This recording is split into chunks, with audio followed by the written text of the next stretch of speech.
பீகார் சட்டசபை தேர்தலுக்கான வாக்கு எண்ணிக்கை மும்முரமாக நடைபெற்று வருகிறது. வெற்றி எந்த பக்கம் என்பதை தீர்மானிப்பதற்கு இன்னும் சில சுற்றுகள் தீர்மான காரணியாக அமைய இருக்கிறது. திரு கனகராஜ், இப்போ பீகார் மாநிலத்தினுடைய அரசியல் பார்க்கும் பொழுது இங்கே டெவலப்மெண்ட் ஒரு பெரிய பிரச்சனையாக இருக்குது, மைக்ரேஷன் ஒரு பெரிய பிரச்சனையாக இருக்கிறது, அன்எம்ப்ளாய்மெண்ட் வேலை வாய்ப்புமே ஒரு பெரிய பிரச்சனையாக இருக்கிறது.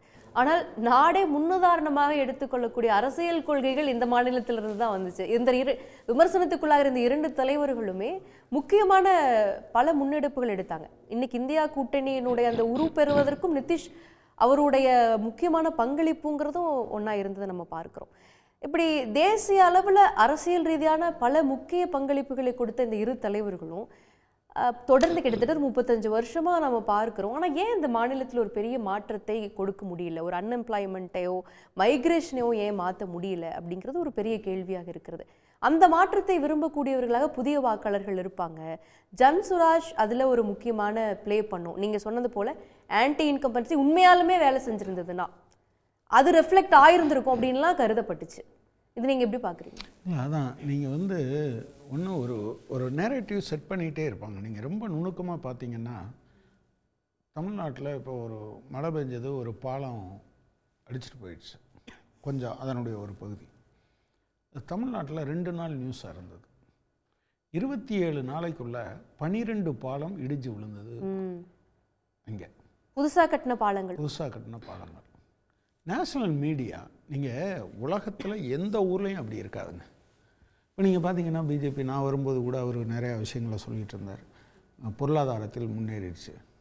10 வருஷத்துக்கு முன்னால் ஜிடிபியில் அது எத்தனாவது இடத்துல இருந்தது, இப்போ எத்தனாவது இடத்துல இருக்குதுன்னு பார்த்தீங்கன்னா தான் நீங்கள் தெரியும். அவங்க அப்சல்யூட் நம்பரை சொல்லிக்கிட்டே இருப்பாங்க. சில இடங்களில் அப்சல்யூட் நம்பருக்கு முக்கியத்துவம் இருக்கும். இப்போ உதாரணமாக பீகார் தேர்தலை பொறுத்தவரை 67% எத்தனை வாக்குகள் பதிவாச்சுன்னு சொன்னீங்கன்னா இன்றைக்கி வர சொல்லலை, எண்ணி முடிச்சிட்டாங்க. ஆனால் எத்தனை வாக்குகள் பதிவாச்சுன்னு சொல்லலை. 67% வாக்கு 60. நீங்கள் இது லோக்சபா எலெக்ஷன்லேயும் நடந்தது, அதுக்கு முன்னால் எப்போதும் அப்படி நடந்ததில்லை. நீங்கள் 57%னா இத்தனை வாக்குன்னு எக்ஸாக்டாக சொல்லுவாங்க. அதனால தான் போன தடவை வாக்கு எண்ணிக்கை முடிகிற போது பதிவானதாக சொல்லப்பட்ட வாக்குகளை விட அதிகமான வாக்குகள் எண்ணப்பட்டதும் அல்லது சொல்ல மாட்டேன். நான் அங்கேயே இல்லை, இங்கேயே அது வாக்கு இப்போ இவங்க சதவீதத்தில் சொல்லியிருக்காங்கல்ல, நீங்கள் நேற்று வர அவங்க சொல்லலை, இன்னைக்கு சொல்லியிருந்தா உண்டு. ஒன்று, நீங்கள் இந்த மாநிலம் சம்மந்தமாக பேசுகிறீங்க பார்த்தீங்களா, இது அவங்க வர முன்னிலை நிலவரத்தை பார்க்குறோம். ஓவைசி அவர்களுடைய ஐஏஎம் கட்சி 5 தொகுதிகளில் முன்னிலை. இந்த ஃபேக்டர் நம்ம முக்கியமாக பார்க்கணும்.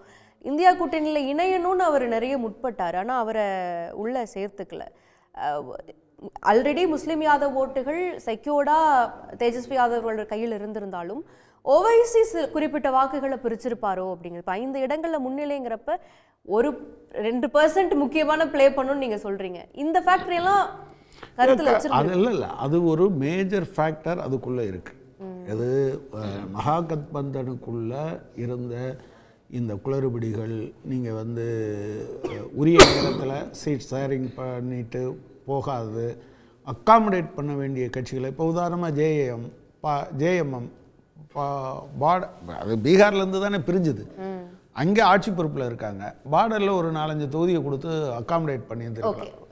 தற்போது வந்திருக்கக்கூடிய முக்கிய செய்தியை பார்த்து கொண்டிருக்கிறோம். 238 தொகுதிகளில் போட்டியிட்ட பிரசாந்த் கிஷோரின் கட்சி படுதோல்வியை சந்தித்திருக்கிறது. இதுவரை வெளியான முடிவுகளின்படி பெரும்பாலான ஜன்சுராஜ் வேட்பாளர்கள் 1000க்கும் மேற்பட்ட வாக்குகளை மட்டும்தான் பெற்றிருக்கிறார்கள்.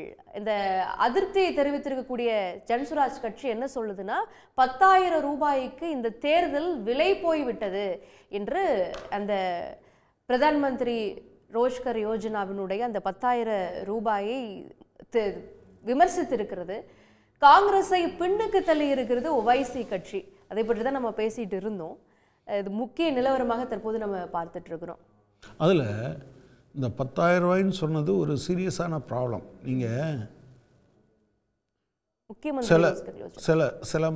சில இடங்களில் என்ன சொன்னாங்க அப்படின்னா, 100 நாள் வேலைக்கான கூலியை கொடுக்கக்கூடாது. நான் தேர்தலுக்கு முன்னால் இதே தேர்தல் கமிஷன் நான் உழைச்சிட்டு வரேன், அது என்னோட சம்பளம். ஆனால் 6ஆம் தேதி வாக்குப்பதிவு இல்லையா, நீங்கள் 2ஆம் தேதி இன்னைக்கு 10,000 ரூபா. மாடல் கோட் ஆஃப் கான்டாக்ட் எல்லாம் ஒன்றும் இல்லை, கிடையாது. தேர்தலுக்கு முன்னால் தான். அதான் அது அக்டோபர் சார் பேசி முடிச்சு. அதாவது அவர் சொல்கிறது அக்டோபர்னு சொல்ல வந்தது எதுன்னா முதல் தவணை 75 லட்சம் பேருக்கு பிரதமர் போய் ஆரம்பித்து வச்சாருங்கிறதே நீங்கள் தேர்தல் அந்த டிக்ளேர் பண்ணுறதுக்கு முன்னால் கோட் ஆஃப் கான்டாக்டு நீங்கள் இது இந்த மாதத்தில் நடக்கும்னு சொல்லும்போதே வந்துடும். ஆனால் அவர் டெக்னிக்கலாக என்ன சொல்லுவார்னா என்னன்னு தேதி அறிவிக்கலை அப்படின்னு சொல்லுவார். நான் அதை கூட கொஸ்டின் பண்ணல. நீங்கள் 6ஆம் தேதி வாக்குப்பதிவை வைத்துக்கொண்டு 2ஆம் தேதி 10,000 ரூபா கொடுத்தாங்கல்ல அதே ஆட்களுக்கு, அதுதான் ப்ராப்ளம்னு சொல்கிறேன். நீங்கள் கூலியை கூட ஒழுங்காக கொடுக்கக்கூடாது. அது நான் உழைச்ச காசு, இல்லைன்னா நான் எப்படி வாழ முடியும்? அன்றாட கூலியை கொடுக்கறதில்ல, ஒரு மாதம் கழித்து கொடுக்குறாங்க. தேர்தல் கமிஷன் சொல்லிச்சா இல்லையா? ஏன் அதை இந்த மாதிரியான விஷயத்தில் பண்ண மாட்டேன்றாங்க? எனவே இது தேர்தல் கமிஷனே இல்லை, இது பாஜகவினுடைய ஒரு திட்டமிட்ட சதியை அமல்படுத்துவதற்கான முறையில் அது வடிவமைக்கப்பட்டிருக்கு. நான் இதை சொல்லும்போது கேஷுவலாலாம் எடுக்காதீங்க. இப்போ நான் இப்போ சில பேர் என்னென்னா நீங்கள் தோற்று போயிட்டீங்க அதனால் இப்படி சொல்கிறீங்கன்னு கூட இருக்கலாம். நான் இப்போவும் சொல்கிறேன். இப்போ OIC factor, yes, it's a major factor. மகாகத்பந்தனில் குழப்பமே இல்லை, குளறுபடியிலே இல்லை, அது எல்லாம் ஸ்மூத்தாக போச்சு, அதையும் அப்படி சொல்ல முடியாது. அதெல்லாம் ஒரு காரணம். ஆனால் இதுவெல்லாம் இருந்திருந்தாலும் அவர்கள் வெற்றி பெற்று இருக்க முடியாது. ஜன்சுராஜ் எல்லாம் மேஜரா ஒரு ப்ளே பண்ண மாதிரி தெரியல. எல்லாம் ஒரு 1000 வாக்குகள் அது போல இல்லை. அதைத்தான் நீங்கள் எல்லாத்தையும் நீங்கள் இதை எடுத்து வச்சு பார்த்தீங்கன்னா தான் தெரியும். நீங்கள் 2011 21 சென்சஸ் இல்லாமல் இருப்பது, நீங்கள் தேர்தல் ஆணையர்கள் நியமத்துக்கு இருந்த முன்னால் என்னென்னா ஒரு கூலிங் பீரியட் இருக்கணும். ஆனால் இப்போ நியமிக்கப்பட்டவங்களை பார்த்தா இவங்களுக்கு தகுந்த மாதிரி ஆள் இல்லைன்னொன்னே வெள்ளிக்கிழமை என்று விஆர்எஸ் கொடுக்க வச்சு சாயங்காலம் ஏற்றுக்கிட்டு திங்கக்கிழமை கமிஷனராக மாற்றுறாங்க. கமிஷனரை யார் தேர்ந்தெடுக்கிறதுங்கிறதுல மாற்றத்தை கொண்டு வர்றாங்க. இப்படி நீங்கள் பார்த்தீங்கன்னா ஒவ்வொன்றும் மிகப்பெரிய அளவிற்கு இதில் ஒரு தேர்தல் இல்லாமல் ஒரு சர்வாதிகாரத்தை அல்லது நாங்கள் தான் ஜெயிச்சோம்னு சொல்கிறதுக்கு பதிலாக இந்த ஒரு தேர்தல்ங்கிறதே ஒரு கண் துடைப்புக்கு நடந்ததுன்னு சொல்ல வரீங்களா? உறுதியாக நீங்கள் சொல்ல முடியும். அவர் சொன்ன மாதிரி அவர் கேட்குறாரு, நீங்கள் சில இடங்களில் ஜெயிச்சிங்களே அப்படின்னு. எல்லா நேரமும் நீங்கள் காசு வைக்கிறவங்க தோற்று போட்டால் சூதாட்டத்தை யாரும் நம்ப மாட்டாங்க. ஒரு தெருவில் 10 வீட்டில் கொள்ளை நடந்துருச்சுன்னு வச்சுங்க, 11ஆவது வீட்டில் நடக்கலையே, நீங்கள் ஏன் உங்கள் வீட்டில் மட்டும் நடந்துச்சுன்னு யாரும் நியாயப்படுத்த மாட்டீங்க.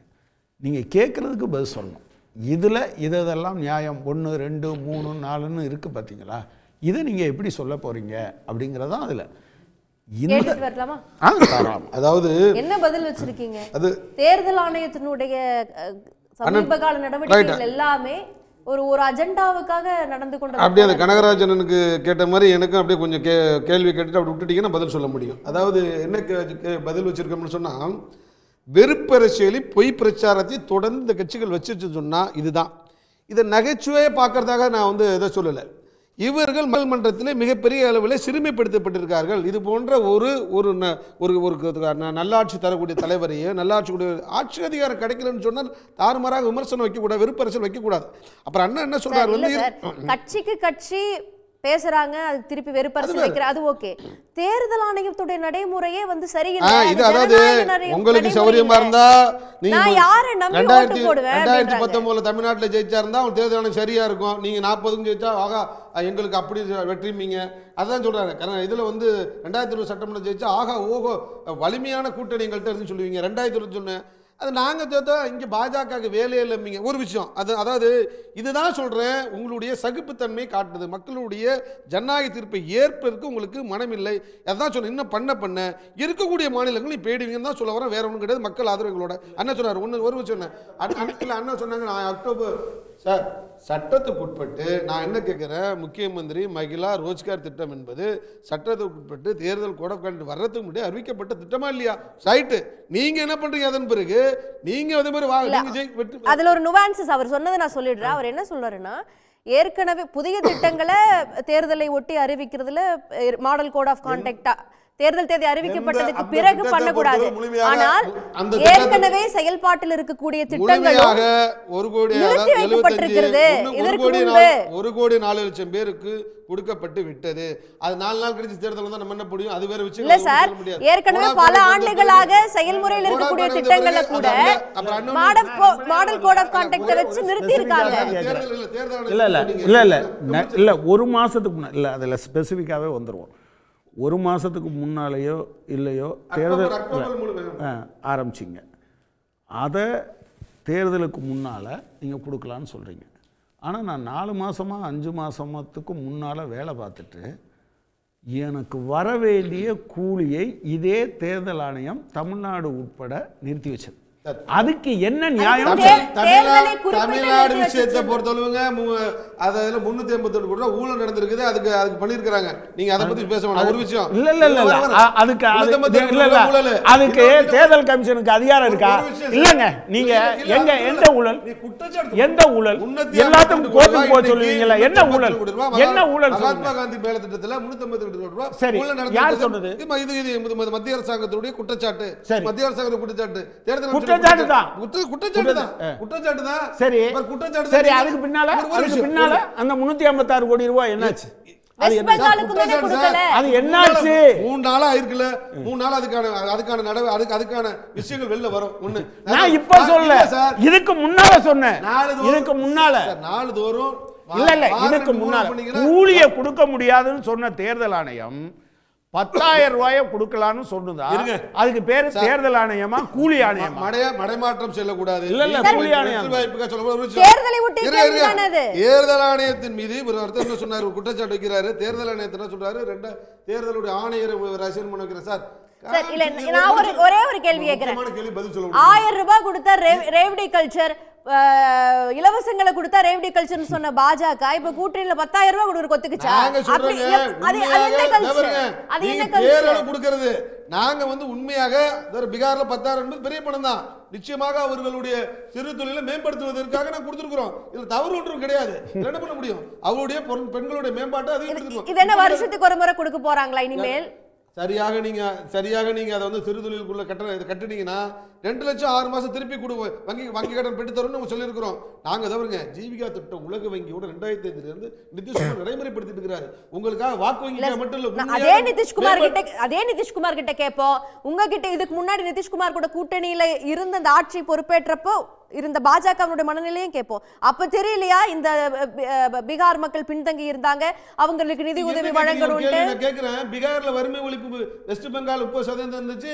பீகார்ல அது கூட 30% இருந்துச்சு. இன்னும் 5% வரும். இன்னைக்கு வறுமை 5% தேர்தலுக்கு ஒட்டி அப்படியே முன்னாடி பணம் கொடுத்தா அது என்ன சார் பொருள்? நீங்க கேக்குற கேள்விக்கு பதில் சொல்ல விடணும். நீங்க அவருக்கு ஒரு நாய் எனக்கு ஒரு நாய் நீங்க வழங்க கூடாது. ஒரு விஷயம் நீங்க தேர்தல் ஆணையத்தை பத்தி கேக்குறீங்க. தேர்தல் ஆணைய சட்ட திருத்தங்க.